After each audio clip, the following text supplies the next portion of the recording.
Hi, my name is Luke Thompson, and today I'll be talking about the history of the Wongs.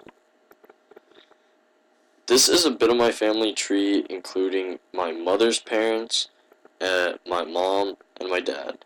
And yes, I am half Asian, but I still end up with the widest name possible.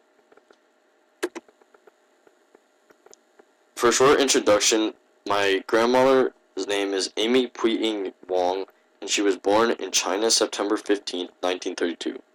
And my grandfather, Henry Yuk-ing Wong, was born in Honolulu, Hawaii on January 31st, 1924, and passed away January 13th, 2014.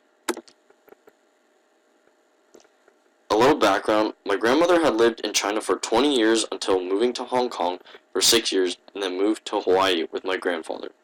My grandfather had lived on Oahu all of his life. My grandparents had gotten married in Hong Kong September 19th, 1955. The first event I'd like to address is the attack on Pearl Harbor on December 7th, 1941. The Japanese invasion of Manchuria began on September 18th, 1931, when the Kuomintang Army of the Empire of Japan invaded Manchuria right after the Mukden Incident. The Mukden Incident was a staged event that was formed by Japanese military personnel as a pretext for the invasion of Manchuria. Slowly over time, Japan extended into China, which ultimately led to the Second Sino-Japanese War in 1937. The Philippines were also a main target to the Japanese during this time. Instead of attempting to seize and fortify the islands, a surprise attack on the naval base in Hawaii against the U.S. was attacked by the Imperial Japanese Navy Air Service. This resulted in about 2,400 dead, 200 planes destroyed, and 8 damaged battleships. This led to the United States joining the Allies in World War II. During this time, the United States had bombed 2 cities of Hiroshima and Nagasaki in the final stages of the war.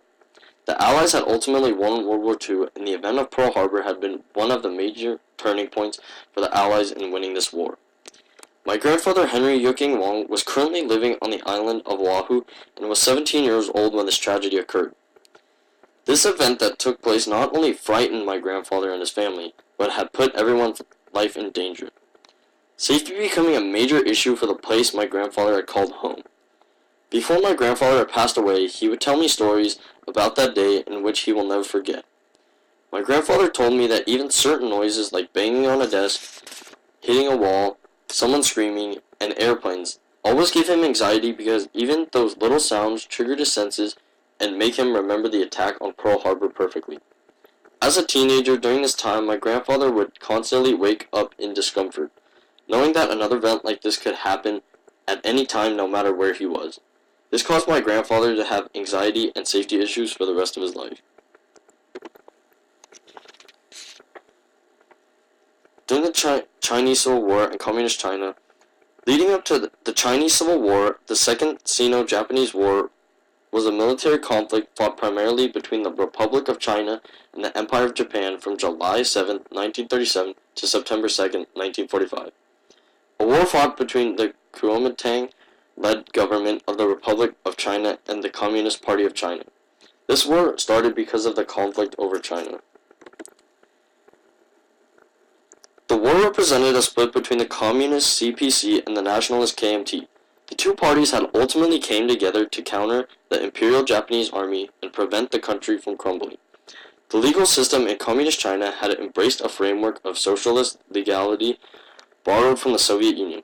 This was very unstable and caused political weakness and presence of foreign powers at this time.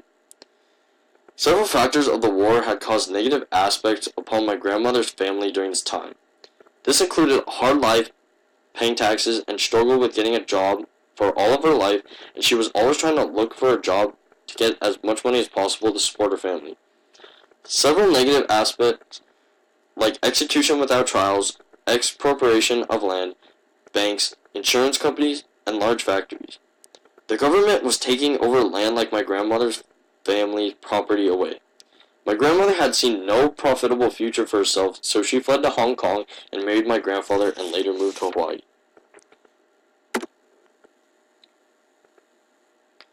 Navy during World War II. World War II was a global war that had lasted from 1939 to 1945. This was the most global war in history and involved more than 100 million people from over 30 countries. Also formed during this time, the two opposing military forces were formed from the Allies and the Axis.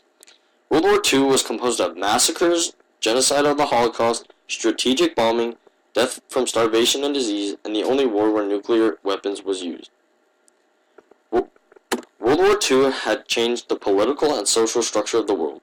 The United Nations was established to foster international cooperation and prevent future conflicts. The great powers included China, France, the Soviet Union, the United Kingdom, and the United States, who all became members of the United Nations Security Council. My grandfather had taken the opportunity to join the Navy despite this time of chaos. He also wanted to do something meaningful with his life because he was unable to go to college coming from a poor family. He learned his trade as a plumber in the Navy on naval ships that prepared him for his career as a pipe fitter in the naval shipyards in Pearl Harbor and later as a parts buyer for the naval shipyards. My grandfather had joined the Navy to not only serve his country and keep his home safe, but to provide and support his family.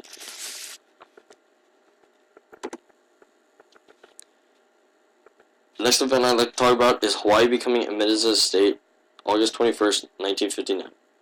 The Congress had approved legislation to admit Hawaii as a state in 1959. There was debate over which territory to incorporate first between Alaska and Hawaii. Hawaii became the only U.S. state located outside North America and is the only U.S. state located in Oceania and is composed of entirely islands. The 8 main islands include Niihau, Kauai, Oahu, Maui, Molokai, Lanai, Kahului, and the Big Island of Hawaii. In the early 1900s, the U.S. territory saw population expansion and the establishment of a plantation system for growing sugarcane and pineapples. Hawaii becoming a state became a very popular destination for tourists, surfers, biologists, and volcanologists. Also, it was home to over 1 million permanent residents, along with many visitors and U.S. military personnel. This becoming the 50th state in the United States. This event provided economic stability for Hawaii. My grandmother was a waitress at a Chinese restaurant, which meant Hawaii becoming a state, bringing in more tourists, increasing individual income to support her family. This gave both of my grandparents stability in their lives and allowed their children to become U.S. citizens.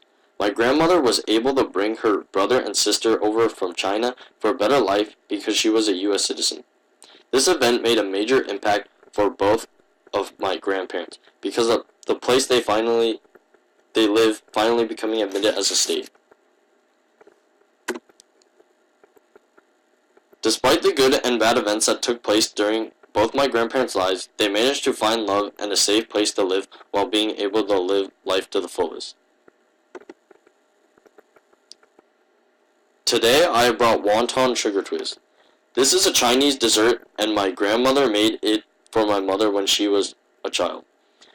This was the only snack and dessert my great-grandma gave to my grandmother when she fled China. And thank you for watching. Holy cow, I'm sweating.